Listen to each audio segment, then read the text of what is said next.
Welcome to day 6 of our ASP.NET ASMX API 10-day tutorial series. Today, we focus on building order APIs using ASMX. Before Rust, before JSON, there was ASMX, and many enterprise systems still depend on it today. Understanding ASMX helps you design reliable order workflows. Let us get started.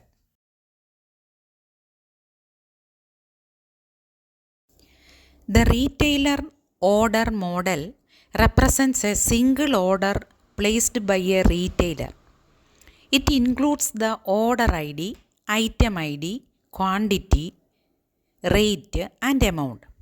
This structure helps us manage orders cleanly and consistently.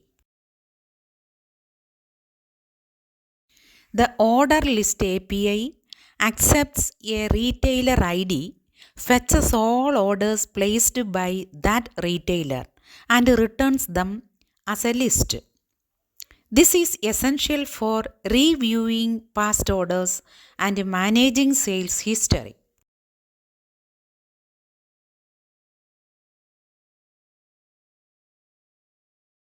The delete order API removes an order from the database. This is useful when correcting mistakes or cleaning up the test data. Always return a clear status message after deletion. This stored procedure retrieves all orders for a specific retailer.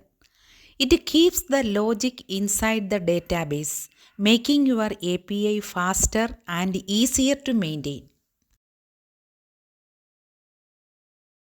This stored procedure deletes an order based on the order ID.